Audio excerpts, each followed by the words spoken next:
बिल्कुल, देखिए वो जिस मामले में उनको जमानत मिली है, दरअसल वो 2 शिकायतें थी जो ईडी की तरफ से दर्ज करवाई गई थी, जिसमें एक बार 4 समन स्किप करना, फिर दूसरी बार 2 समन स्किप करने के मामले में शिकायत जो दी गई थी, मामला दर्ज हुआ था, उस मामले में उनको जमानत दी गई है। यानी कोर्ट में पेशी से, राउस एवेन्यू कोर्ट में पेशी से उनको छूट जरूर मिली, लेकिन ईडी की तरफ से कार्रवाई में कहीं कोई छूट नहीं मिली है। और एक बार फिर से अब जब दिल्ली जल बोर्ड घोटाला मामले में उनको सम्मन दिया गया, देखिए बहुत चौंकाने वाला ये पूरा मामला है जो ईडी सूत्र बता रहे हैं।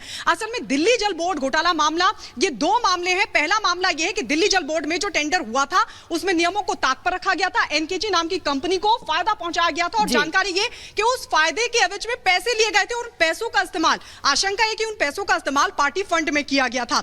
आपको याद होगा, जिसका जिक्र जतिन ने भी किया, विभव कुमार जो कि अरविंद केजरीवाल के पर्सनल सेक्रेटरी हैं, उनके यहां पर छापेमारी की गई थी, इसी मामले में वो छापेमारी हुई थी।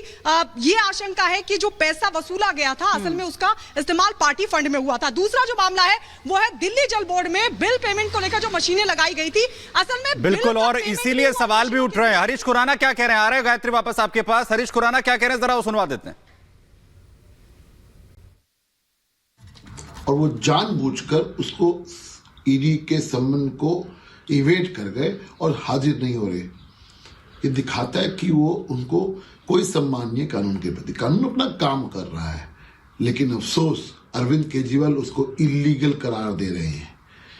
लीगल है या इलीगल है, इसका फैसला अरविंद केजरीवाल या आम आदमी पार्टी नहीं करेगी, इसका फैसला माननीय न्यायालय करेगा।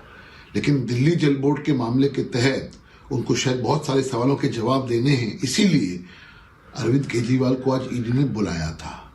भागता वो व्यक्ति है जिसको बहुत कुछ छिपाना हो, और मुझे लगता है कि अरविंद केजरीवाल चूंकि भाग रहे हैं, इसलिए उनको लग रहा है कि बहुत कुछ छिपा रहे हैं। तो ईडी की तरफ से एक और घोटाले यानी कि जल बोर्ड घोटाले को लेकर समन किया गया है अरविंद केजरीवाल को, और पहले भी शराब घोटाले में जो समन किए गए थे उसमें अरविंद केजरीवाल पेश नहीं हुए, और एक बार फिर से वो ईडी के सामने पेश नहीं होंगे, जिसे लेकर अब बीजेपी जो है वो एक बार फिर से सवाल उठा रही है और कह रही है कि अरविंद केजरीवाल इसी तरीके से लगातार भागने की कोशिश जो है और खुद को बचाने की कोशिश यहां पर कर रहे हैं। रिपोर्ट आपको दिखाते हैं।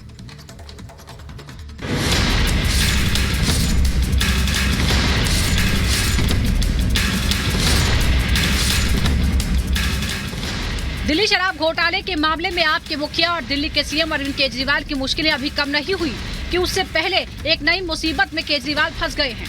शराब घोटाले में 9 समन के बाद अब ईडी ने इस बार दिल्ली जल बोर्ड घोटाले के मामले में केजरीवाल को समन भेजा है। चुनाव की तारीखों के ऐलान के बाद जारी समन से आम आदमी पार्टी हमलावर हो गई है। तो बीजेपी सवाल पूछ रही है कि केजरीवाल आखिर सवालों से भाग क्यों रहे हैं। केंद्र सरकार परेशान है कि मुख्यमंत्री ईडी द्वारा गिरफ्तार नहीं कर पाए। कई मामले मुख्यमंत्री जी के ऊपर थोपने की कोशिश चल रही है। किसी तरीके से चुनाव से पहले अरविंद केजरीवाल को गिरफ्तार करना चाहते हैं। उनको भी मान लेना चाहिए, उनको लगता भी है कि वो गुनाहगार हैं, और लगातार जितना वो डिले कर रहे हैं और जनता को भी विश्वास बढ़ रहा है कि इसने गुनाह किया है। कानून का सामना करना चाहिए। सब बड़े बड़े नेता कर रहे हैं, लालू जी उनके दोस्त हैं, लालू जी से भी ज्ञान ले लेना चाहिए उनको। जेल में जाकर भी जिंदा रह सकते हैं, कोई बात नहीं है, गुनाह किया उसकी सजा तो भुगतो कम से कम। दिल्ली जल बोर्ड घोटाले के मामले में केजरीवाल को भले ही पहला समन है, लेकिन शराब घोटाले के मामले में ईडी केजरीवाल को अब तक 9 बार समन भेज चुकी है, और केजरीवाल ईडी के सामने पेश न होने के अलग अलग बहाने बनाते रहे हैं। अरविंद केजरीवाल और आपके नेता परेशान करने का आरोप लगा रहे हैं, आरोप ईडी के दुरुपयोग करने का लगाते हैं। तो बीजेपी कह रही है कि कानून अपना काम कर रहा है। ये समन सिर्फ इसलिए भेजा गया है क्योंकि शायद अब मोदी जी को डाउट होने लग गया है कि पता नहीं एक्साइज पॉलिसी वाले मैटर पे अरविंद केजरीवाल को गिरफ्तार कर पाएंगे कि नहीं कर पाएंगे। तो इस सबका जवाब तो केजरीवाल साहब को ईडी के सामने देना ही पड़ेगा। एक बड़ा घोटाला हुआ है, और आज तक दिल्ली जल बोर्ड ने अपने कई सालों से पीछे बैलेंस शीट नहीं जमा कराई।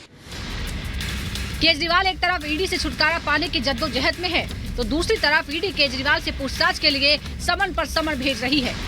इसमें कोई शक नहीं है कि जिस तरह से ईडी के हर समन पर आम आदमी पार्टी में खलबली मची दिखती है, वो ये बताने के लिए काफी है कि कहीं न कहीं आप नेताओं को भी केजरीवाल की गिरफ्तारी की आशंका है, और यही कारण है कि आम आदमी पार्टी के मुखिया और उनके तमाम नेताओं की बेचैनी बढ़ गई है। Bureau report, Republic Bharat.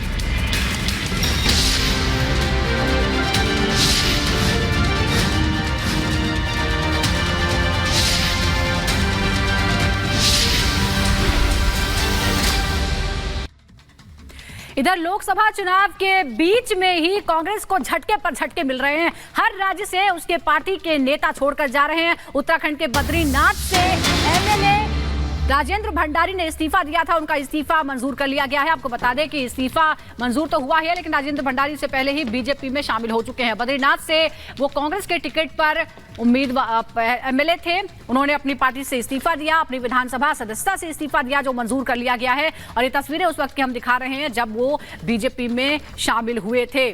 तो अब नए उम्मीदवारों की तलाश एक तरफ कांग्रेस को मुश्किल हो रही है, तो जो पुराने लोग हैं, एमएलए हैं या पुराने सांसद, वो भी पार्टी छोड़कर जा रहे हैं।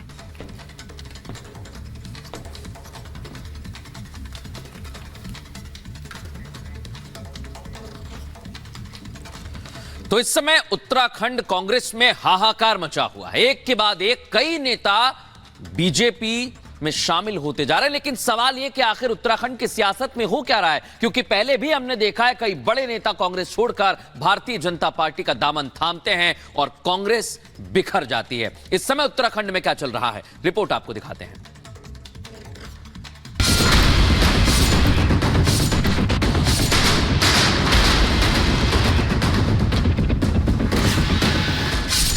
कमल करे पूरे देश में कमाल, कांग्रेस का हर तरफ बुरा हाल।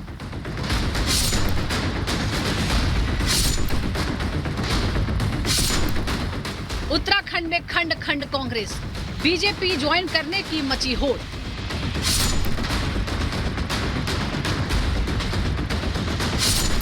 उत्तराखंड कांग्रेस में इस्तीफों का दौर खत्म होने का नाम नहीं ले रहा है।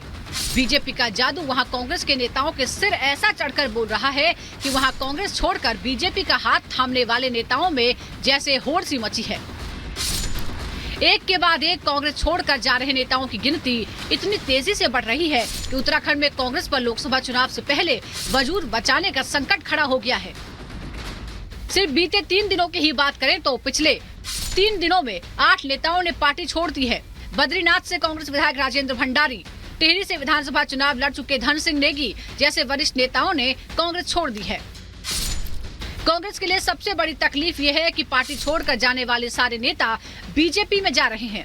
बद्रीनाथ से विधायक राजेंद्र भंडारी ने तो दिल्ली में एक खास कार्यक्रम में सीएम पुष्कर सिंह धामी, पीयूष गोयल जैसे वरिष्ठ नेताओं की मौजूदगी में बीजेपी ज्वाइन की। उन्होंने बीजेपी में शामिल होने से पहले बाकायदा विधानसभा की सदस्यता से इस्तीफा दिया, फिर बीजेपी ज्वाइन की। हैरानी की बात यह है कि उत्तराखंड में कांग्रेस के अंदर भगदड़ मची है और अभी शुक्रवार को ही गंगोत्री के पूर्व विधायक विजयपाल सजवाण, पुरौला के पूर्व एमएलए मालचंद, अनुकृति गोसाई समेत 6 नेताओं ने पार्टी से इस्तीफा दिया था। कांग्रेस के इन नेताओं के छोड़कर जाने का झटका कितना बड़ा है, इसका अंदाजा इसी से लगाया जा सकता है कि ये सारे नेता जमीन से जुड़े हैं और इन सबका अपने क्षेत्र में खासा प्रभाव माना जाता है। गंगोत्री के पूर्व विधायक विजयपाल सजवाण हो या पुरौला के पूर्व विधायक बालचंद, ये तमाम नेता कांग्रेस के पुराने वफादार माने जाते थे। जबकि कांग्रेस नेता हरक सिंह रावत की पुत्र वधू अनुकृति गोसाई प्रदेश की राजनीति में उभरती हुई नेता के तौर पर जानी जाती हैं। जाहिर है उत्तराखंड में कांग्रेस को लग रहा ये झटका 24 के लोकसभा चुनाव में बहुत भारी पड़ने वाला है। लेकिन हैरानी की बात यह है कि ठीक चुनाव से पहले उत्तराखंड कांग्रेस के अंदर इतना कुछ हो रहा है, लेकिन कांग्रेस का शीर्ष कमान नीम खामोशी ओढ़े पार्टी की दुर्गति होते देख रहा है। Bureau report, Republic Bharat.